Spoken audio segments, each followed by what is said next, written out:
Toi, tu nous as encore donné cette opportunité de nous tenir devant ta face et nous tenir devant cette auguste assemblée et partout ailleurs, on nous suit au travers des réseaux sociaux. Éternel mon roi, nous te sommes infiniment reconnaissants. Nous te recommandons ces précieux instants en tes bonnes et saintes mains. Parle-nous ce matin, parle à ton peuple, ô Éternel des armées, que la parole de ce matin puisse rencontrer le point de nos besoins dans le nom de Jésus. Enseigne-nous, Éternel des armées, corrige-nous, instruis-nous au travers de ta parole. Que ton Saint-Esprit me soutienne ce matin. Ensemble, faisons ce travail, Saint-Esprit, car de moi-même, je ne suis rien et je ne peux rien. Assiste-moi, Seigneur, Saint-Esprit de Dieu, ou induile ma langue, ma bouche, et que, Seigneur, donne-moi une langue exercée pour soutenir ton peuple au moyen de la parole. C'est dans le nom de Jésus que nous avons ainsi prié, et nous disons tous, gloire et louange à toi, Seigneur Jésus. Amen. Bien-aimés, je vous salue au nom de Jésus, et partout ailleurs, vous me suivez au travers de ce média Facebook, ou bien YouTube, les réseaux sociaux. Que Dieu vous bénisse. Ce matin, Dieu a mis dans nos cœurs un message encore très important pour lequel nous voulons partager avec vous ce matin. Et nous allons lire dans le livre de Matthieu chapitre 7 à compter du verset 24 jusqu'au verset 29. Je réponds Matthieu 7, 21 à 29, nous lisons au nom du Seigneur. Ceux qui me disent Seigneur, Seigneur n'entreront pas tous dans le royaume des cieux, mais celui-là seul qui fait la volonté de mon Père qui est dans les cieux. Plusieurs me diront en ces jours-là, Seigneur, Seigneur, n'avons-nous pas prophétisé par ton nom? N'avons-nous pas chassé des démons par ton nom? Et n'avons-nous pas fait beaucoup de miracles par ton nom? Alors je leur dirai ouvertement, je ne vous ai jamais connu. Retirez-vous de moi, vous qui commettez l'iniquité. C'est pourquoi quiconque entend ces paroles que je dis et les met en pratique sera semblable à un homme prudent qui a bâti sa maison sur le roc. La pluie est tombée, les torrents sont venus, les vents ont soufflé et se sont jetés contre cette maison. Elle n'est point tombée parce qu'elle était fondée sur le roc. Mais quiconque entend ces paroles que j'ai dit et ne les met pas en pratique sera semblable à un homme insensé qui a bâti sa maison sur le sable. La pluie est tombée, les torrents sont venus, les vents ont soufflé et ont battu cette maison. Elle est tombée et sa ruine a été grande. Après que Jésus eut achevé ses discours, la foule fut frappée de sa doctrine, car il enseignait comme ayant autorité et non comme les scribes, parole du Seigneur. Ce matin, le thème que nous voulons partager avec vous ce matin, nous l'intitulons « L'impératif de la sainte doctrine pour une église stable ». L'impératif de la sainte doctrine pour une église stable. Bien-aimés, on vient de lire ce passage. Nous connaissons tous ce passage. C'était pendant que Jésus était en train d'enseigner ses disciples. Il a fait illustration à une parabole pour montrer, à un enseignement, pour montrer que ceux peut-être qui se battent la poitrine pour déclarer qu'ils sont enfants de Dieu, ou bien ceux qui servent le Seigneur à cause des œuvres qu'ils sont en train de faire, des miracles de prophétie, ou bien des miracles de guérison, de chasser les démons. Alors, il est en train. L'important, ce n'était pas de faire les miracles, les prophéties, ou bien de faire ces choses extraordinaires. Mais l'important, c'était d'avoir une vie qui est basée sur le roc. Alléluia. Voilà pourquoi il dit, ceux qui me disent Seigneur, Seigneur, n'entreront pas tous dans le royaume de Dieu, ou dans le royaume des cieux. Mais celui-là seul qui fait la volonté de mon Père qui est dans le ciel. Donc, c'est-à-dire que nous devons faire la volonté du Père qui est dans le ciel. Et comment allons-nous faire cette volonté du Père qui est dans le ciel? C'est en ayant la doctrine de Jésus-Christ en nous et en pratiquant cette doctrine. Alléluia. Voilà pourquoi nous parlons de l'impératif de la sainte doctrine pour une église stable. Bien-aimé, l'église n'est pas assise sur la prophétie. L'église n'est pas assise sur les miracles. L'église n'est pas assise sur chasser les démons, mais l'église est assise sur l'enseignement. Et l'enseignement, c'est ça même la doctrine. Beaucoup d'enfants de Dieu veulent les miracles, beaucoup d'enfants de Dieu veulent la prophétie, beaucoup d'enfants de Dieu veulent des démonstrations, mais en réalité, ce que exige une église, l'impératif pour une église stable, c'est l'enseignement. C'est très important que nos églises soient stables. Une église dans laquelle on ne retrouve pas l'enseignement, c'est une église qui est instable parce que les gens ne sont pas assis sur le roc, mais ils sont assis sur le sable. Voilà pourquoi il peut y avoir des combats, il peut y avoir des persécutions, mais parce qu'ils ne seront pas assis sur le roc, leur foi va être amoindrie, ou bien leur foi va se dérouter. Alléluia. C'est pourquoi nous avons besoin, en tant qu'Église, de faire asseoir l'enseignement. L'enseignement est très important. Et ici, Jésus parle du roc. Il a fait cette parabole en disant qu'une maison qui est bâtie sur le roc, c'est la vie d'un chrétien, c'est la vie d'un enfant de Dieu qui est assis sur l'enseignement. Le roc ici, c'est Jésus-Christ lui-même. Et le roc, c'est aussi la doctrine de Jésus-Christ. Le roc, c'est l'enseignement que Jésus-Christ prône. Et quand on est enfant de Dieu, on doit s'asseoir sur le roc. Voilà pourquoi ce matin, nous voulons parler de l'impératif de la sainte doctrine pour une église stable. Alléluia. Quand on parle de l'impératif, nous sous-entendons que c'est un mode qui exprime le commandement et la défense. Impératif, c'est un mot qui exprime le commandement et la défense. Quand on parle d'impératif, nous pouvons aussi le sous-entendre comme une prescription d'ordre moral qui exprime et impose un ordre. Une église qui n'est pas assise sur la doctrine ne peut pas y avoir de l'ordre.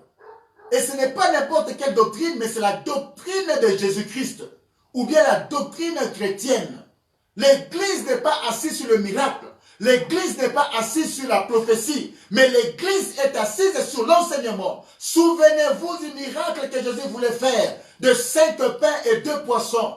Il a dit à ses disciples, faites-les asseoir par rangée de 100, 50 et 10.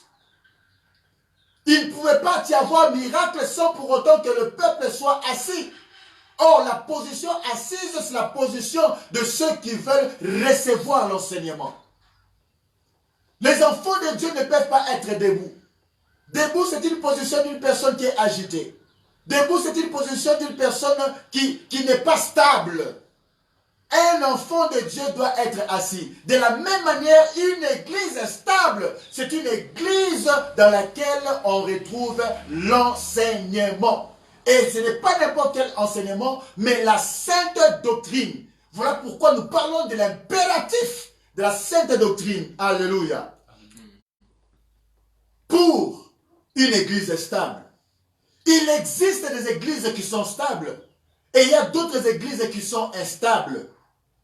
Il existe des hommes de Dieu stables.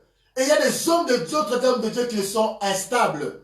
Tout dépend de la manière dont on est en train de présenter la doctrine ou bien l'enseignement ou bien la parole de Dieu.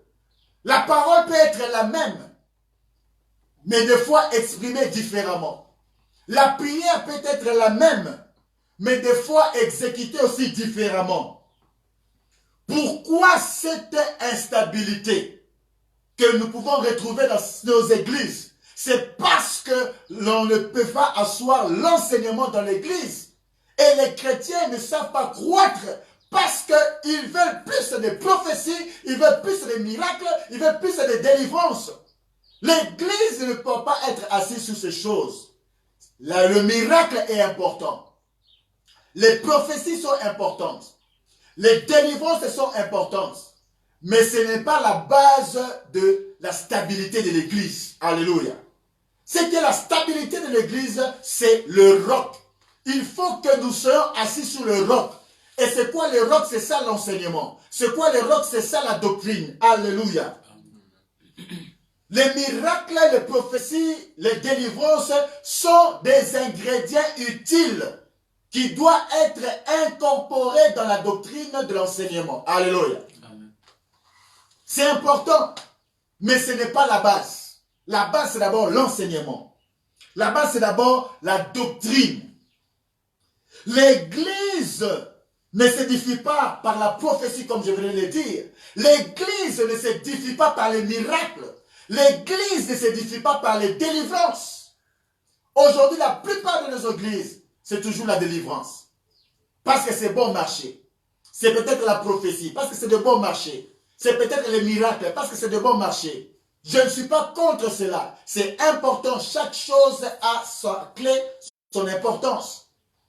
Mais on ne peut pas faire asseoir l'Église. L'Église ne sera stable que lorsqu'il y a un enseignement. Alléluia. Les gens vont croître lorsque l'Église est enseignée. L'Église sera stable lorsque les gens seront posés. C'est ça la maison qui est... C'est ça la maison qui est bâtie sur le roc. Il peut y avoir le vent, il peut y avoir les tempêtes. Mais cette maison sera stable. Elle ne sera pas déséquilibrée. Parce que les gens sont enracinés par l'enseignement, par la doctrine. Alléluia. Le problème de nos églises aujourd'hui, c'est de faire les choses non sur le besoin approprié. On ne fait pas les choses sur les besoins appropriés. Au temps approprié, et au sein de l'église. Il faut faire des choses au temps approprié, au moment approprié.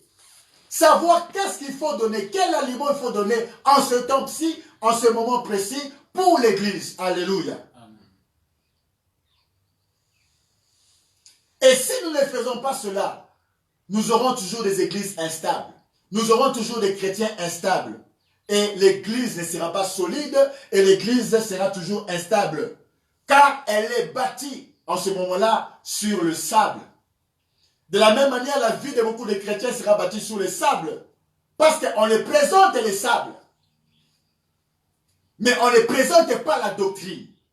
On ne présente pas l'enseignement. Alléluia. Voilà pourquoi ça sera une église instable. Voilà pourquoi ça sera un chrétien instable. Parce qu'il est bâti sur le sable. Cette maison ne sera pas solide car elle est bâtie sur le sable et non sur le roc. Le roc, c'est dur. La doctrine ne peut pas changer. La doctrine est posée. La doctrine est stable. Une église où la doctrine est chrétienne, la doctrine de Jésus-Christ et il règne, c'est une église qui sera stable. Un chrétien qui est assis sur la parole de Dieu, c'est un chrétien qui sera stable. Il ne va pas tergiverser et sa foi ne va pas faire naufrage, mais ça sera stable. Alléluia. Pour bâtir sur le roc, il y a deux éléments importants à savoir. Si nous bâtir sur le roc, bâtir nos vies sur le roc, il y a deux éléments importants que nous devons savoir. Alléluia. La première chose, c'est écouter la parole de Dieu. Et la deuxième chose, c'est obéir à cette parole de Dieu. Parce que quand on écoute la parole, c'est la parole qui sort de la bouche de Jésus. Voilà pourquoi la Bible dit que ceux qui suivaient l'enseignement de Jésus, dans Matthieu 7 ici, on a dit, les gens après que Jésus y parlait furent frappés par sa doctrine.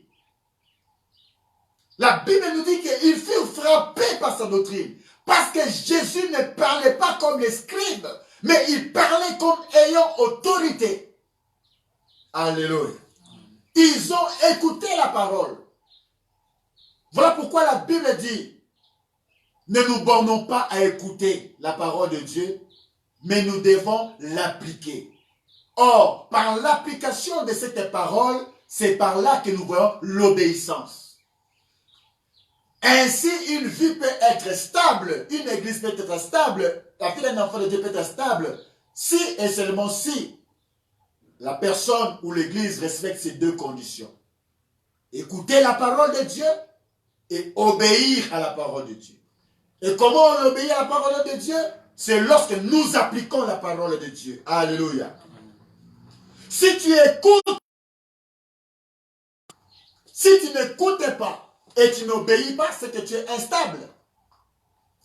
L'Église en soi s'associe sur la personne de Jésus-Christ,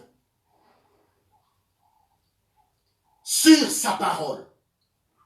L'Église doit reposer sur la parole de Christ. Ce n'est pas la doctrine d'un individu. Ce n'est pas la doctrine d'une congrégation. Mais c'est la doctrine de Christ. Voilà pourquoi les gens qui suivaient Christ parlaient. Ils ont été frappés sur la doctrine de Christ. Alléluia. Si tu ne reçois rien de Dieu, ne parle pas non plus. Ici, je m'adresse maintenant aux prédicateurs ou aux enseignants. Ne peut parler que celui qui reçoit de Dieu. Parce que quand il reçoit de Dieu, tu auras la facilité pour transmettre. Mais quand il ne reçoit pas de Dieu, il te sera difficile pour transmettre. Alléluia. Si tu ne reçois de Dieu, ne parle pas non plus. Car la multiplication de pain est survenue quand les disciples ont fait asseoir la foule. Il y a une multiplication. C'est la position de ceux qui veulent suivre la parole, l'enseignement, la doctrine de Christ. Un chrétien ne doit pas être agité, mais un chrétien doit être posé. Voilà pourquoi nous avons besoin des églises stables. Nous avons besoin des chrétiens stables. Nous avons besoin des enfants de Dieu stables, qui ne sont pas agités, mais qui s'asseyent pour écouter la parole et s'asseoir sur la doctrine de Jésus-Christ. Bien-aimé, Dieu n'est pas dans les impressions. Et Dieu n'impressionne personne. Mais Dieu est dans sa parole. Et c'est ce que nous commençons à voir. Les gens commencent à vendre des masques. Appelez cela masque béni, masque saint. Alléluia. Pour se procurer de l'argent. Et ils acclament, ils disent Amen. Cette pandémie, c'est à caractère. C'est une maladie qui fait en sorte que il faut qu'on puisse aussi nous protéger physiquement.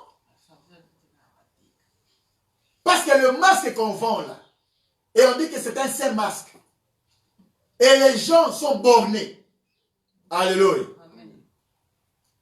En acceptant des choses pareilles. C'est parce qu'ils ne sont pas assis dans la doctrine véritable. La parole de Dieu est prêchée et la parole est gratuite. Amen. On ne vend pas la parole. Amen. Jésus-Christ a donné gratuitement. Amen. Mais l'évangile n'est pas gratuit. Amen. Parce que tout autour de Jésus, il y avait des femmes de distinction qui les soutenaient avec leurs biens. Amen. Et c'est ça qui permettait à Jésus d'aller évangéliser. Il avait une équipe. Les gens venaient les soutenir avec leur argent, leurs biens. Il y avait des femmes de distinction avec Jésus. Mais il faisait les choses gratuitement. Mais pour faire ce travail, on venait les soutenir. Voilà pourquoi je dis que l'évangile est gratuit. Mais accomplir cette œuvre, ça s'accompagne avec l'argent. Alléluia. On ne vend pas la grâce. La grâce est gratuite. Voilà pourquoi nous ne devons pas être dans les impressions. On ne peut pas impressionner le peuple de Dieu. Et vous, peuple de Dieu, ne soyez pas non plus impressionnés. Mais soyez assis sur la parole de Dieu. Soyez assis sur la doctrine de Jésus-Christ. Une personne, un chrétien qui est assis sur la parole de Dieu, sauvera aussi plusieurs personnes. Mais une personne qui n'est pas assise sur la parole de Dieu, elle sera emportée par tout vent de doctrine. J'en viens maintenant à une question pour nous poser ce matin. Qu'est-ce que la doctrine chrétienne? Mais avant d'en arriver là, on se pose d'abord la question, c'est quoi une doctrine? On parle de la doctrine, de la sainte doctrine. Mais avant d'en arriver à la doctrine chrétienne, c'est quoi une doctrine? Par définition, une doctrine, c'est l'ensemble des notions qu'on affirme être vraies. C'est l'ensemble des notions, c'est l'ensemble des enseignements qu'on affirme être vrais, par lesquels on prétend aussi fournir une interprétation des faits pour orienter ou diriger l'action. Et une deuxième définition plausible de la doctrine, c'est l'ensemble des dogmes. Quand on parle de dogmes, c'est la doctrine établie ou regardée comme une vérité fondamentale, incontestable. Alors la doctrine, c'est l'ensemble de ces vérités-là. C'est l'ensemble des dogmes, des opinions, des croyances, des principes, des thèses ou des conceptions théoriques qui font partie d'un enseignement et d'un enseignement que l'on adopte. C'est ça la doctrine. Alors qu'en est-il alors de la doctrine chrétienne? Parce qu'on peut retrouver la doctrine dans plusieurs domaines. Dans le domaine philosophique, dans le domaine des droits, on parle aussi des doctrines. Il y a aussi la doctrine chrétienne. Alléluia. En bref, tu peux oublier toutes les définitions que j'ai données, mais ce que tu peux retenir de la doctrine, c'est l'ensemble des enseignements, des dogmes qu'on reconnaît comme vrais. Ce sont des thèses et pour lesquelles on adopte cela pour en mener une pratique. Alors, qu'en est-il alors de la doctrine chrétienne? La doctrine chrétienne, c'est une synthèse organisée. Une synthèse organisée de ce que la Bible enseigne. Donc, tout ce que la Bible enseigne, c'est une synthèse organisée. C'est ça la doctrine chrétienne. C'est une synthèse organisée de ce que la Bible enseigne. Pour des choses existentielles, pour des choses qui existent, pour des choses existentielles. C'est ça la doctrine chrétienne. Voilà pourquoi dans la doctrine, on n'ajoute rien, on ne retranche rien. Ce n'est pas à toi d'ajouter et ce n'est pas à toi de retrancher. Voilà pourquoi il est écrit dans la parole. Ça, c'est Jésus qui parlait. Qu'aucun iota de la parole ne sera retranché, ni ajouté.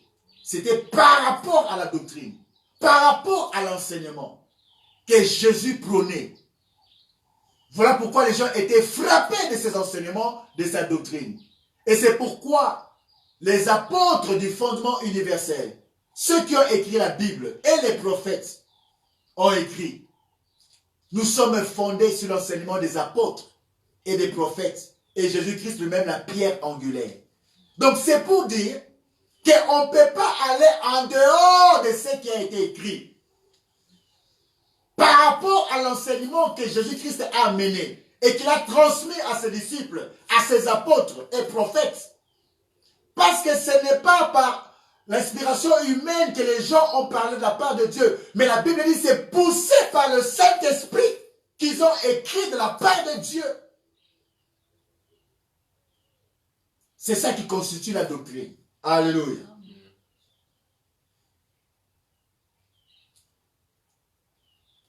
Voilà pourquoi la doctrine chrétienne, c'est aussi l'ensemble des enseignements bibliques et normatifs dérivés des Saintes Écritures. En bref, la doctrine chrétienne, c'est l'ensemble des enseignements de Jésus-Christ que nous devons recevoir, adopter et pratiquer. Hébreux chapitre 6, versets 1 à 2. Hébreux 6,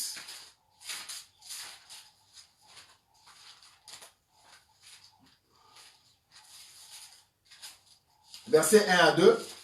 Nous lisons, Seigneur. C'est pourquoi laissons les éléments de la parole de Christ, tendant à ce qui est parfait, sans poser de nouveau le fondement du renoncement aux œuvres mortes, de la foi en Dieu, de la doctrine des baptêmes, de l'imposition des mains, de la résurrection des morts et du jugement éternel. C'est l'auteur des épîtres aux Hébreux, souvent qu'on nous dit que c'était l'apôtre Paul. Il est en train de nous dire ici que nous devons abandonner les éléments de la parole de Christ, c'est-à-dire les rudiments, les paroles qui sont simples, pour tendre à ceux qui sont solides, à ce qui est parfait. Et il a commencé à épingler maintenant certains éléments de la doctrine chrétienne que nous retrouvons dans les enseignements ou dans la parole de Dieu. Voilà pourquoi il a parlé sur le fondement du renoncement des œuvres mortes. Ça fait partie de la doctrine. Sur l'enseignement de la foi, ça fait partie de la doctrine chrétienne.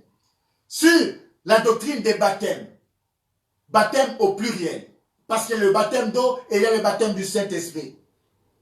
Sur la doctrine de la résurrection des morts et du jugement éternel, ce sont les éléments de doctrine. Alléluia.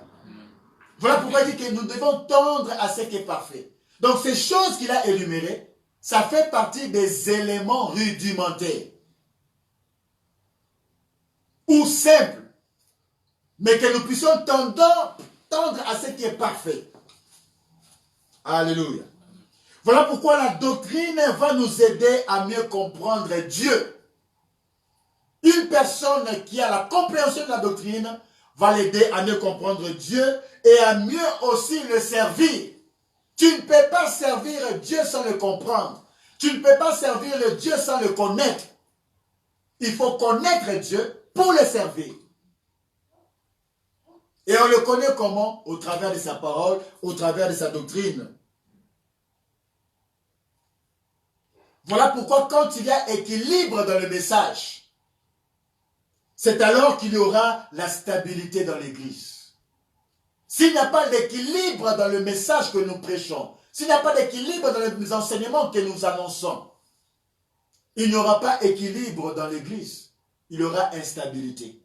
Parce que les gens vont s'asseoir sur le superficiel et non sur le fondement qui est le roc, la doctrine de Jésus-Christ. C'est pourquoi on retrouve les églises instables.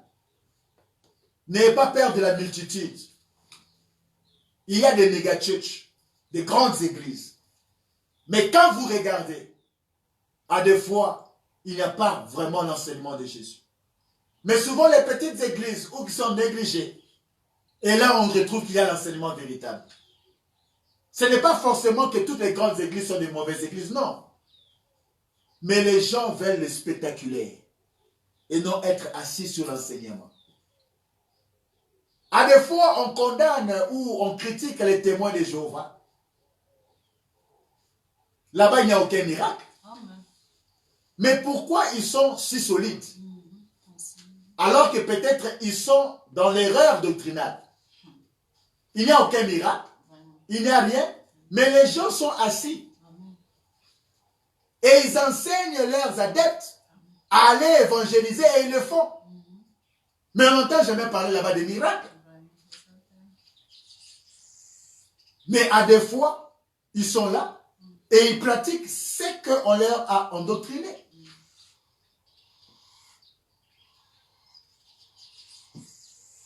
Alléluia. Amen. C'est pourquoi l'église n'est pas un lieu de spectacle ou de discours persuasifs de langage. Mais l'église est un lieu où les gens doivent être assis sur la parole, sur l'enseignement, sur la doctrine de Jésus-Christ. Alléluia. Voilà pourquoi nous devons être sérieux dans l'œuvre de Dieu. Homme de Dieu qui me suit, tu dois être sérieux dans ton ministère. Tu dois être sérieux dans ce que tu es en train de faire.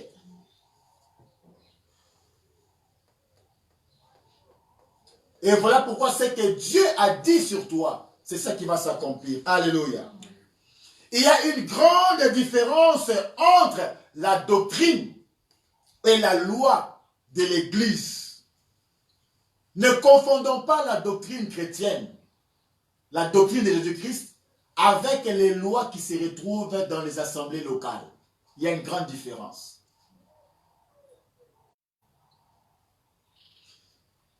Parce que la doctrine est inchangeable.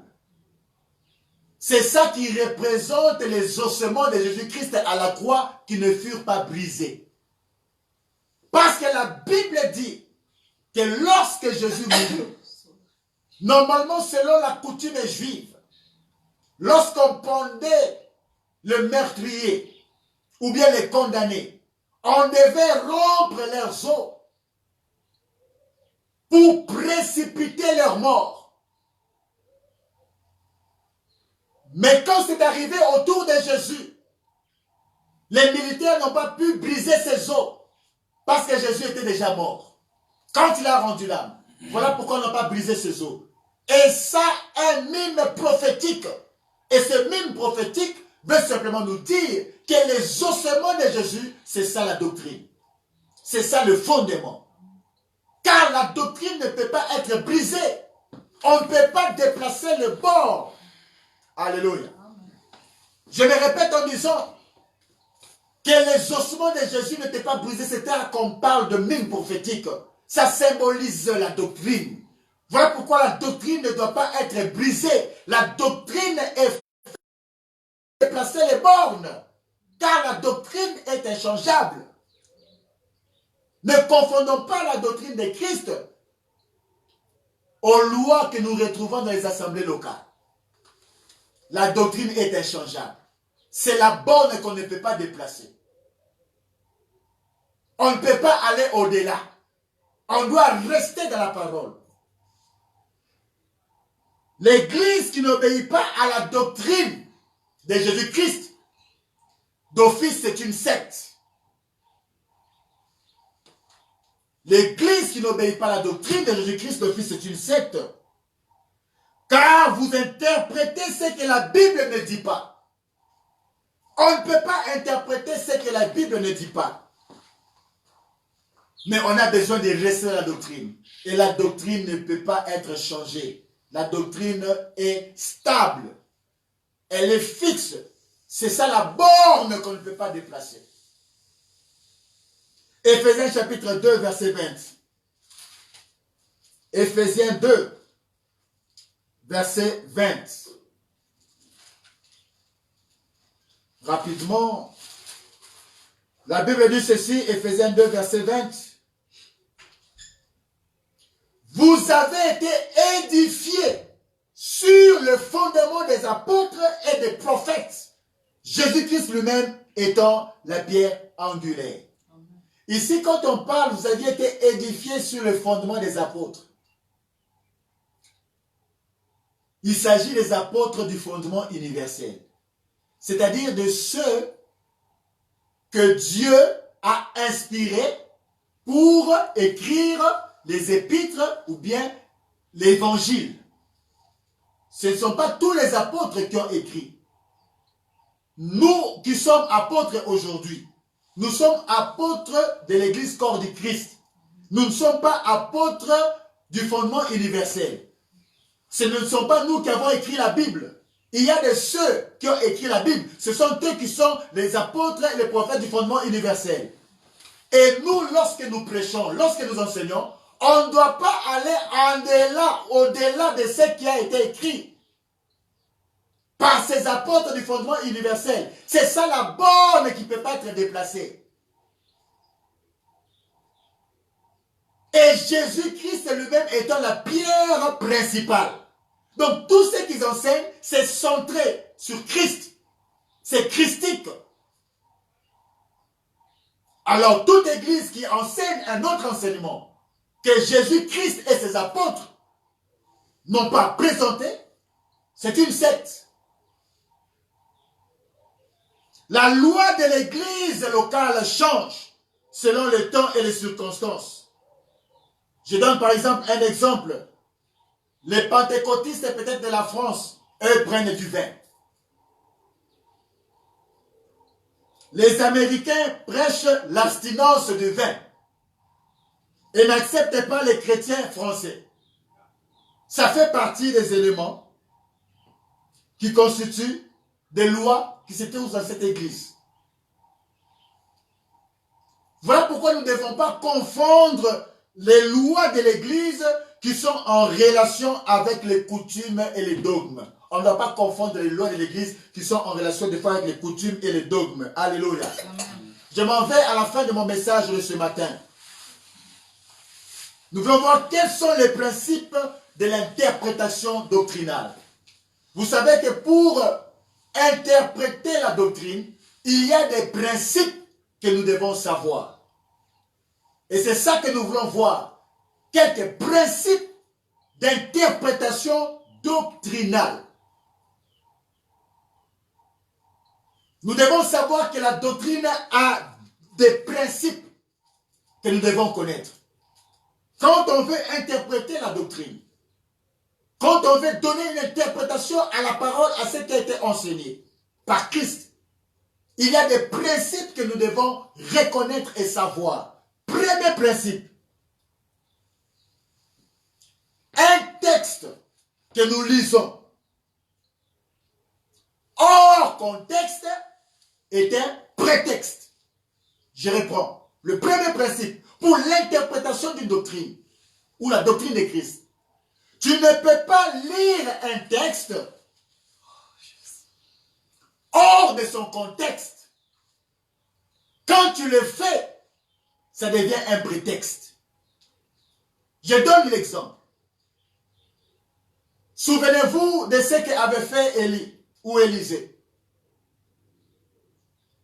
L'enfant était mort.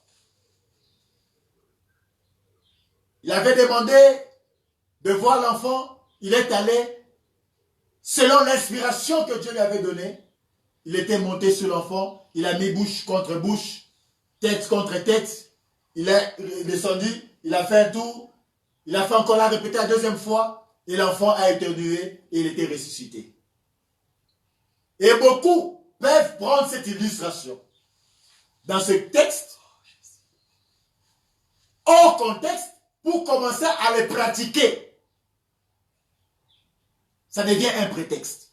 Alléluia.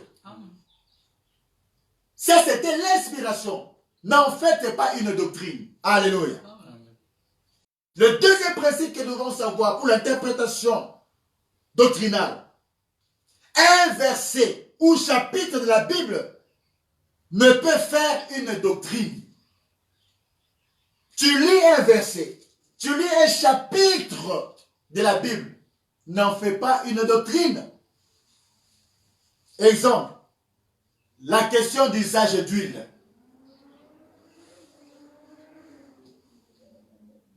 Beaucoup de gens, des fois, on veut utiliser l'usage de l'huile en faire une doctrine. N'en faites pas une doctrine.